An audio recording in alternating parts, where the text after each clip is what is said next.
Hello everyone and welcome to my short video. My name is Oluwatosin Oyeladun and I'm delighted to be here today to talk about this topic right on the screen there, which says harmonizing LLM agents for real-world market intelligence. So this presentation is about something that I'm very passionate about, and it talks about how we can move from isolated, sometimes say conflicting AI outputs to a more structured, aligned decisions through what I will call decision alignment protocols, or you call it DApps. So I first introduced this work at Apidays in London, which was just a few days ago, and I'm also excited to share this with us in more depth. All right, about me, very briefly about me, I call myself a data and AI explorer. We know that there's a lot to explore in the world of AI and API, and my work is focused on how organizations, can use AI to solve messy and high stakes problem. From market analysis to risk management, and even into policies and local government authorities. And something that I noticed repeatedly is that while individual AI agents can give you impressive answers, but then when you bring several of them together, they often result in conflict. And that tension exactly is the seed for what I'll be exploring today. So enough about me. So what we're going to be looking at today, we'll be covering in this session what the problem is, and that is looking into why isolated, AI agents can give conflicting answers, and also a look at the solution, which is DApps, Decision Alignment Protocols, and the third being how DApps will work, in process, step by step. And the fourth is to pick up a market analysis case study, which shows DApps in action. And finally, we will be looking at the value and limitations and why this matters for the future of AI when it comes to decision making. All right, quick introduction. Why are isolated agents not enough? So let's start with the basics. We all know what an LLM agent is. At its core, it's a large language module, like GPT or Cloud, you know, wrapped with some extra components, tools. It can call, prompts to shape its behavior, memory to keep track of context, and output in a more structured form. Now, here's the key point. Each agent, when they do their job, they do it in an isolation pattern where it is self-contained. It can do amazing things, but it doesn't naturally coordinate with other agents, and that's where the problem starts. So let's imagine a scenario whereby you are asking three different agents about investing in a stock, and you've picked out the financial agent, you've picked out the regulatory agents, and the sentiment agent. Each of the three agents will be giving you different opinions.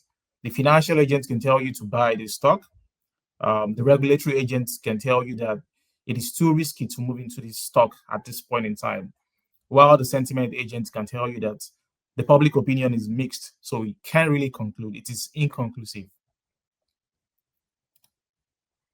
So each of them is valid. Each of these agents are actually valid. None is wrong. But the thing is that when you have them working in isolation, they leave you stuck. So which one exactly do you trust? And this is a reality when it comes to decision making today. So there are a lot of smart voices, but then there are no agreed process for alignment. And that is where DApps comes into play. So we're going to look at the system, architecture for DApps itself, which is a solution now. We've got a flowchart here that shows the user prompt on step one, which says agents will gather insights independently and then pass it on to LLM agents that will generate responses, right? In this case, let's say a Grok LLM, which then compares and identifies the conflict. And then the step three is to apply structured negotiating or voting, whereby the responses are ranked and scored. The last step will be to resolve it into an aligned output. That might mean choosing the best or maybe synthesizing across multiple agents. In short, dApps will bring structure instead of noise. So a real case analogy that we want to look at right now on how dApp works. Let us go into the hood now. Imagine you're deciding, you want to invest in a stock and you've asked those three agents, and one says yes, one says no, and one is on the fence, inconclusive. Then how do you proceed with it? So you don't just flip a coin. You will facilitate what is called a structured debate, whereby you can call it peer review. Evidences are weighed against each other before arriving at a conclusion. Now, dApps adopts what is called a multi-perspective framework, right? For this real case analogy we've just mentioned now, let's think about it whereby the stage one is an intra-cluster consensus.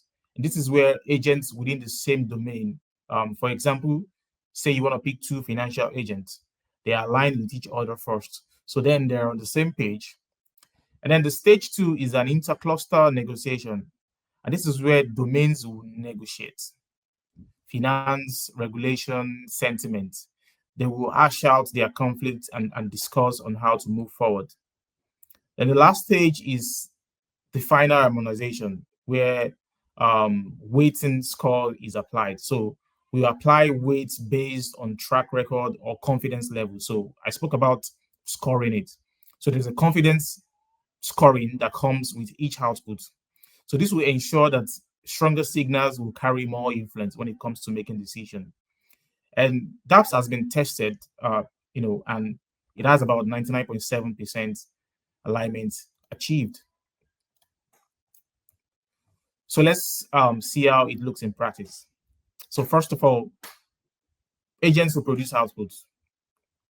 Competitor prices are dropping 5%. Premium products are trending up. Overall demand is forecast to rise 3%.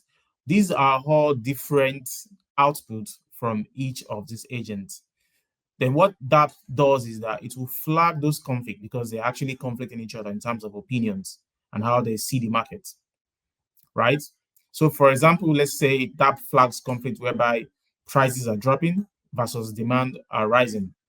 So the question is that a contradiction or just two sides of the same coin?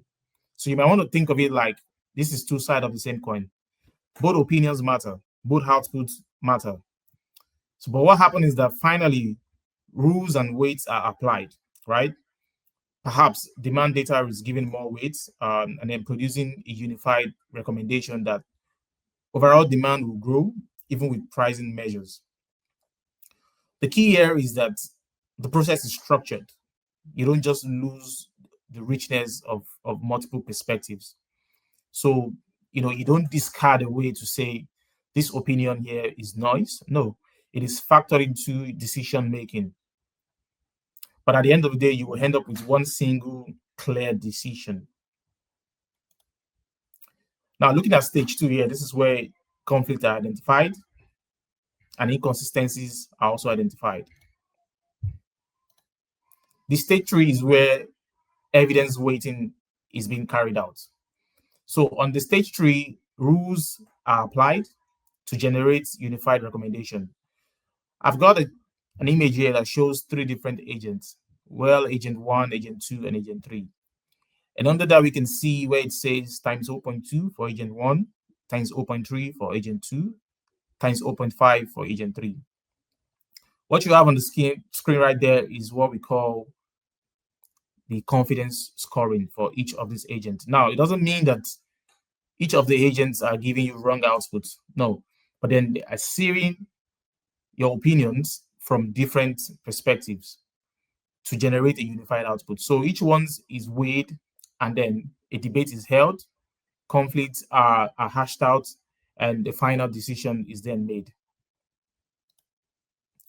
So when you look at dApps in the real sense, in the real world, it has been shown to perform very well in terms of the numbers.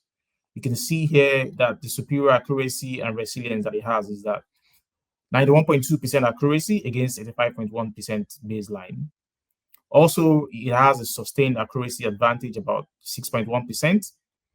And then Long-term stability as well. It has been stable over 24 months, so it's been tried out, it's been tested over a longer period of time, and most especially in volatile markets. So when the market is unstable, dApps has been shown to outperform its competitors. It is quite also robust to volatility, regulation, and social cultural shifts. Now, looking at the practical impacts of dApps is that looking through multidimensional risk management, it performs well as well. So we've got a chart right here that speaks in terms of numbers. We can see dApps outperforming its competitors. The closest that we have right now with eDApps and traditional system is that eDApps has performed about 93.2% compared to the closest of Fin Agent. So dApps outperforms traditional systems. And the next chart we can see right here is the accuracy when it comes to unstable market scenarios.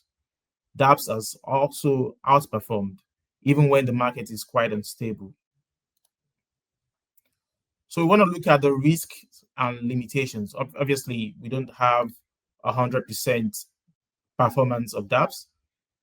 There are certain risks and limitations that still exist, same as it is with every other protocol that is being used. So dApps will add complexity, meaning you're now managing multiple models.